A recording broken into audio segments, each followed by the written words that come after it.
Itu salah satu hijab narasi. Itu bisa muncul dari mana saja. Dan itu akan mengarahkan kita ke arah di mana narasi itu ditujukan.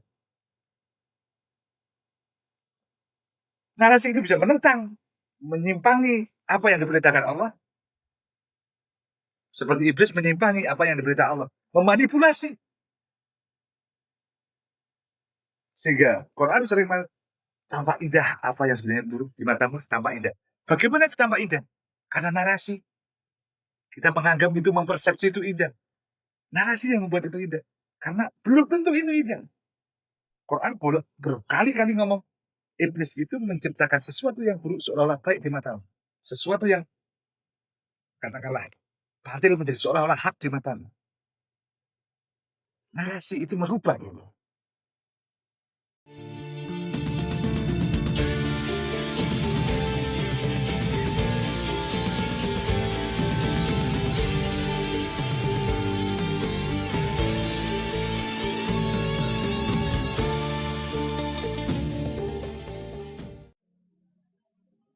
Assalamualaikum warahmatullahi wabarakatuh.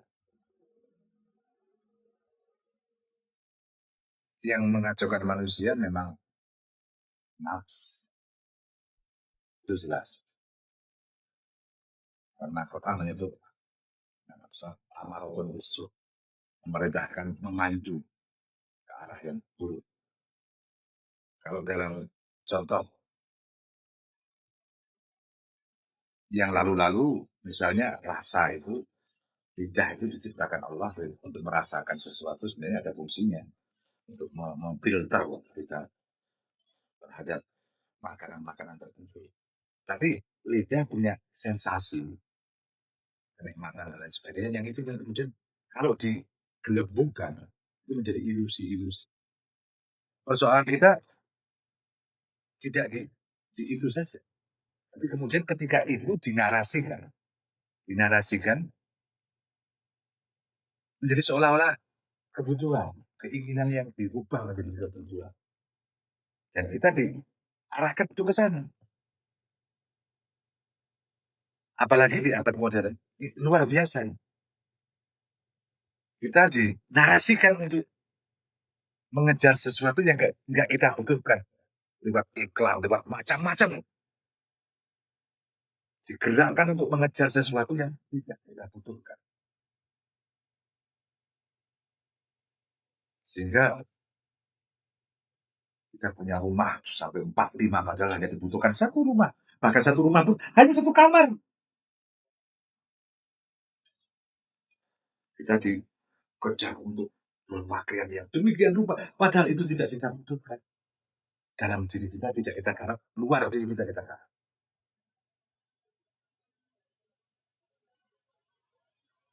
Kita diajari melakukan, mengejar hal-hal yang tidak substansial.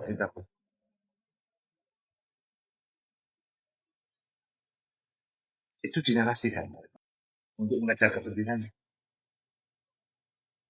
Jadi sebenarnya kalau di bulan puasa kita sedikit, narasi semacam ini sudah dimulai ketika ada masih di surga. Narasi ini dibuat oleh iblis pertama kali untuk menyesatkan Adam. Artinya kalau perintah-perintah Allah yang substansial itu jelas, narasi iblis membelokkannya. Ketika Allah melarang kamu boleh makan dari mana saja kecuali pohon itu. Tadi saja tidak disebut pohonnya, bisa Anda sebut kelapa, bisa Anda sebut durian, bisa Anda sebut mangga, apapun namanya pohonnya, karena Quran tidak menyebut pohon apa. Artinya itu hanya penanda saja. Meskipun nanti kita bisa tidak baik, bisa takwilkan pohon itu sebagai amal misalnya. Karena di Quran ada yang lain, seringkali amal itu dianalogikan dengan pohon. Tapi di Quran tidak disebut pohon apa. Melihat itu, iblis menarasikan seolah-olah Adam membutuhkan pohon itu. Bahkan disebut diprovokasi Adam oleh narasi iblis. Iblis menarasikan, kalau kamu tekan di pohon ini, kamu akan menemukan al-mulku la yabla, kerajaan yang tidak akan pernah rusak, kerajaan yang nggak akan rapuh, yang abadi. Narasi itu sedikit demi sedikit dimunculkan sesuatu yang sebenarnya biasa saja. Karena Quran hanya menyebut pohon, Allah hanya menyebut pohon, bisa pohon apa saja. Mungkin tidak ada fungsinya apa-apa, mungkin kalau kita bahasakan dengan bahasa kita. Mungkin pohon itu tidak punya fungsi apa-apa, tapi karena ada narasi dari iblis bahwa pohon itu bisa membuat Adam menjadi punya kerajaan yang tidak akan hancur, mendorong Adam untuk mendekati. Kekuatan narasi yang tanamkan ke kesadaran kita, mendorong kita melakukan sesuatu yang sangat mungkin tidak kita tidak menjadi bagian dari tujuan kita, tidak menjadi bagian dari kebutuhan kita,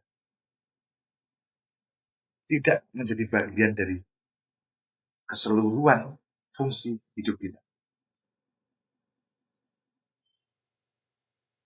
Narasi semacam itu pertama kali ditekankan iblis pada Adam. Jadi manusia mampu, kalau di episode sebelumnya kita bicarakan, itu salah satu hijab narasi. Itu bisa muncul dari mana saja. Dan itu akan mengarahkan kita ke arah di mana narasi itu ditujukan. Narasi itu bisa menentang, menyimpangi apa yang diperintahkan Allah. Seperti iblis menyimpangi apa yang diperintahkan Allah. Memanipulasi. Sehingga Quran sering tampak indah apa yang sebenarnya buruk di matamu tampak indah. Bagaimana itu tampak indah? Karena narasi. Kita menganggap itu, mempersepsi itu indah. Narasi yang membuat itu indah. Karena belum tentu ini indah.